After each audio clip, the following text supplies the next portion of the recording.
Here's a picture of the Percy Jackson Olympians. Got it? Okay, now here's a picture of all the Olympians that weren't on Epstein's island.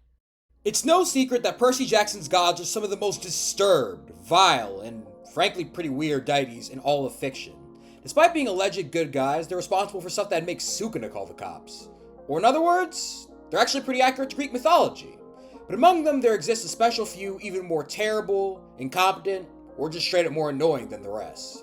Hello beautiful people, I'm TearlessMan39, and today we're going to be looking at the biggest frauds in Percy Jackson, the gods. Starting off, we have the king himself, the god of gods, Sky Daddy, or more accurately, Sky Diddy. Listen, I don't even know where to begin when it comes to the shit Zeus has pulled over the years, but I think the best place to start has to be his lightning rod.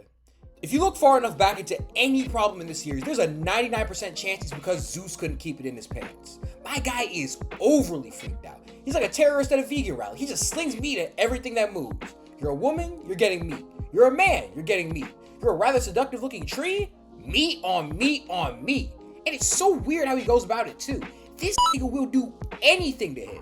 He's turned into a swan to get some cheeks. An ant to get some cheeks, a cuckoo bird to get some cheeks, a bull to get some. Okay, cut the beat. This isn't even a Zeus problem at this point. What the fuck was going on with these ancient Greeks? Like, I'm looking at this list of Zeus's partners and children, and he's damn near had more hookups as a beast than a god. Is that really what these Greek women were messing with? Well, unfortunately, the answer is only sometimes. As you probably got from the name Sky Diddy, the list of women Zeus has slept with is a lot longer than the list of women who wanted to.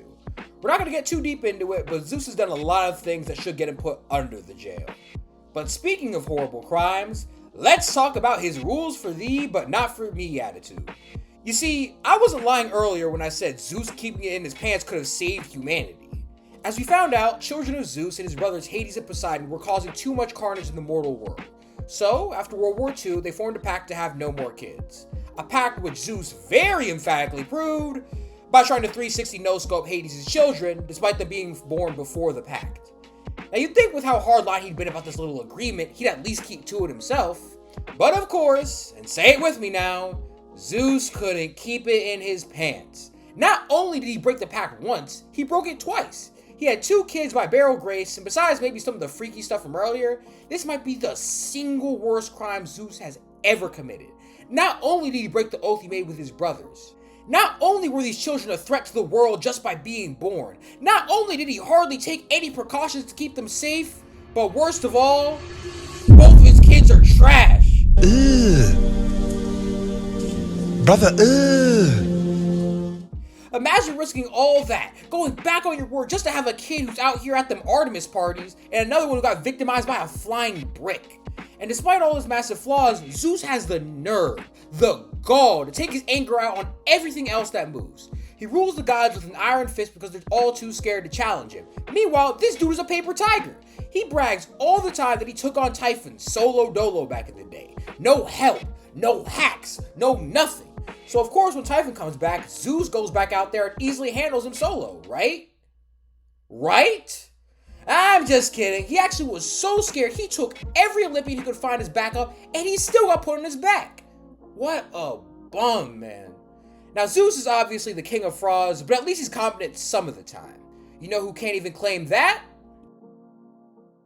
You know, Ares gets a lot of flack, and I know he's on this list, but I actually want to defend him a little bit.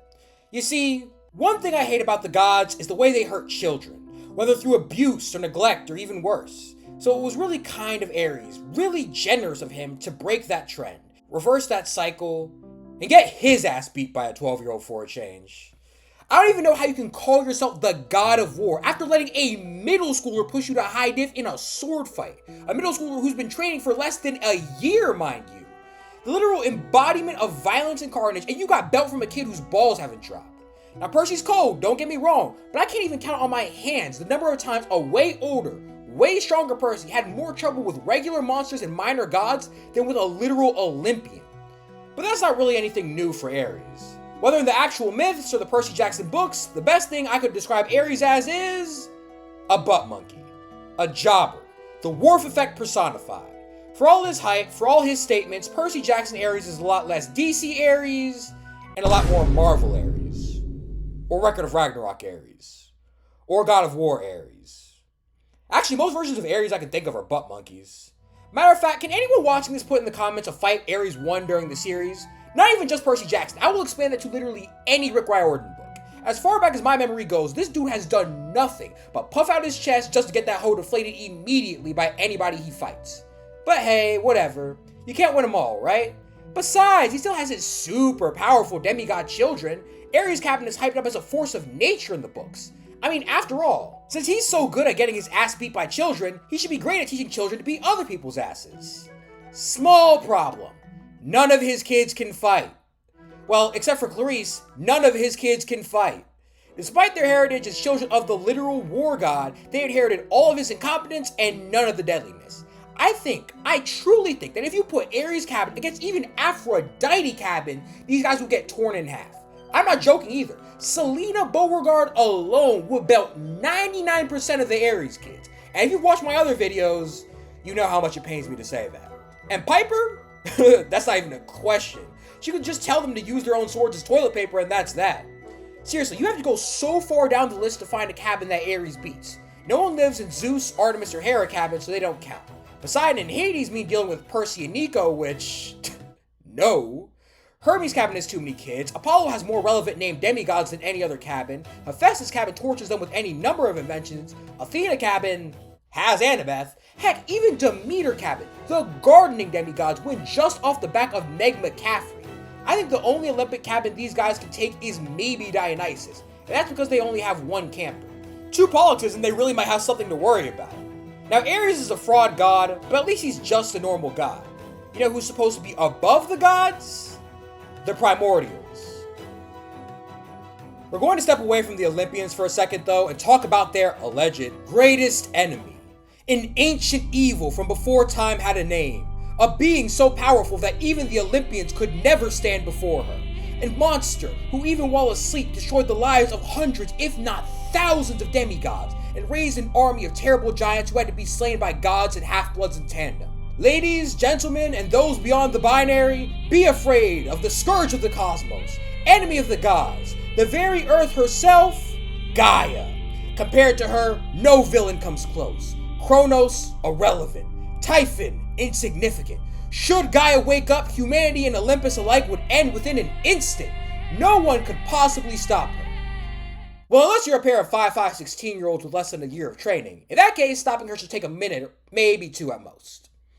Gaea really might have been the most overly gassed up villain I've ever seen in my life. From the moment we heard of her, it was made super clear that she was nothing like we'd ever seen before. The Primordials weren't beings to be fought or dealt with. They were immutable forces of nature that nobody could stop. The goal wasn't even to defeat Gaea. It was to stop her from even waking up and being able to fight in the first place. If she woke up, that was supposed to be GG's for niggas. And considering that the giants who she killed at a moment's notice were giving our heroes so much trouble, I believed it at first. If Gaea woke up, it was over.